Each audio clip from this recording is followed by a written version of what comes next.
Alright, here's a little part 2 on the Wellington world. We're going to make a cheap party version of these, like little Wellington bites. We're going to use portobello mushrooms, and this is just a cheap skirt steak. This was about a pound of it for 12 bucks. I'm going to cut it in halves, cut it against the grain, and just make small little bite-sized pieces.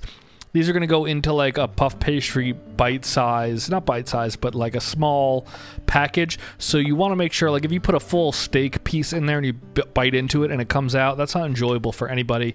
So try to make small pieces. That way you can make a nice clean bite and you won't pull out all of the insides.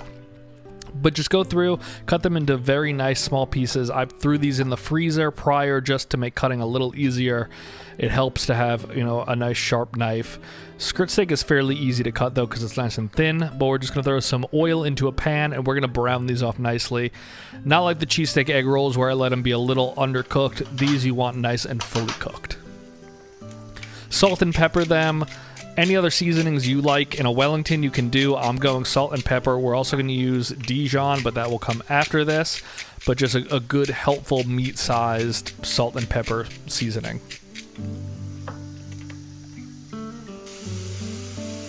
Cook them nice, high heat. You don't want these to be, you know, gray, undercooked meat pieces.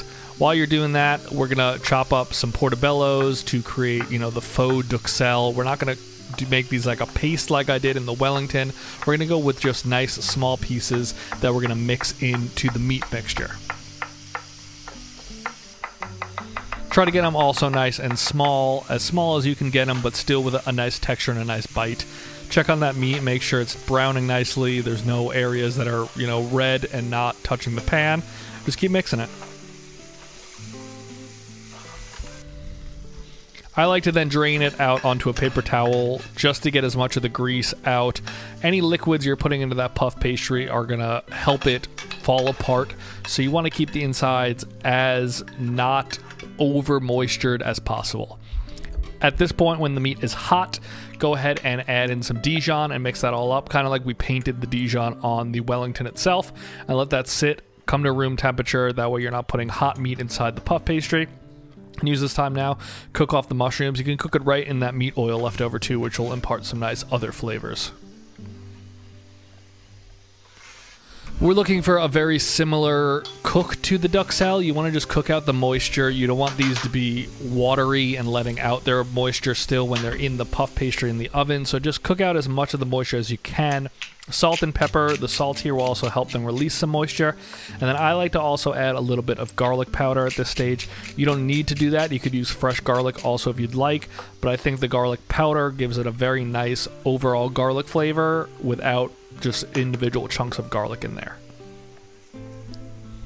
Keep mixing that up and you'll get to a similar color of the duxelle. Since we didn't put it in a food processor, it's not going to be as dark, but right about there is what you're looking for. You could tell it's not really letting off any more water. It has a little bit of a sheen from the oil, but these are as dry as I want them. So we're going to add these right directly into the bowl with the meat, and then we're going to mix that together.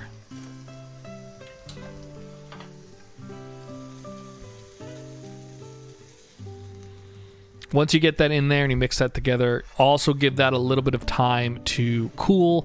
You don't really want to be putting hot things inside the puff pastry. It will just get a little wonky on you. So let this come down to a nice temperature. At that point, pull out. The reason I'm doing this is because I have puff pastry left over from the other day. It's a great use for getting rid of puff pastry extra that you have, or if you just want to make these as a party little fun thing, it's also, you know, totally cool.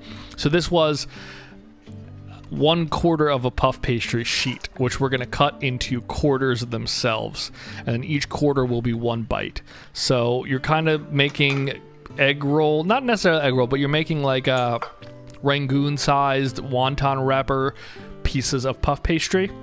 And it's kind of a similar process. You don't need to get these edges as sealed as you would with a gyoza, but fill this up nicely. We're gonna use a little bit of egg wash to get the sides, inner parts like we did on the egg rolls, to help it seal. But you don't need to go too crazy with the seal. As it cooks and it lets out a little bit of its juices, I'll show you at the end, but it'll help with the sealing of the bottom of these. So just try to get the corners over, pinch them together where you can. There's no real bad way to do this. As long as you're sealing it and you're not making holes in the puff pastry, you're gonna be totally fine. When you get that bottom there, just kind of pinch, flatten it together, but it'll get nice and crispy in the oven and you don't need to worry about any little tiny holes down there. Throw that onto some parchment paper. At this point, also have your oven preheating to 425 degrees, right around 210 degrees Celsius, that ballpark. Once these are done, egg wash them, throw a little bit of flaky salt onto them, and then we're gonna throw these into the oven for somewhere between 10 and 15 minutes or until they're exactly as golden brown as you'd like. Mine, I think we're in there for like 13 minutes. But this is exactly what you're looking for right here. The tops have gotten nice and golden brown. The sides are cooked. They haven't leaked out. There's a little bit of juices coming out of some of them, but you'll see they're not in any way broken open. They're not exposed on the bottom. They're just beautiful. Like you can see here, this one is completely sealed, and that was one of the worst ones I made. The juices that come out kind of fry the bottoms, so it's real nice, real helpful. And then just enjoy. These are a delicious snack. You get a beautiful bite of food. It tastes very similar to a Wellington from the Dijon and the mushroom. I didn't put any prosciutto in these because I just don't think it works in this small little package. It's kind of overpowering, but you can if you want. But look at how beautiful those are. Golden brown, flaky, delicious. The bottom part, puff pastry, if it's a little thick, it may look a little raw still, so you may want to cook them a little bit longer than I did, but these are just absolutely delicious and a really fun way to impress your friends, and they're cheap. All of these ingredients together were under $25, and you can make a lot. Enjoy.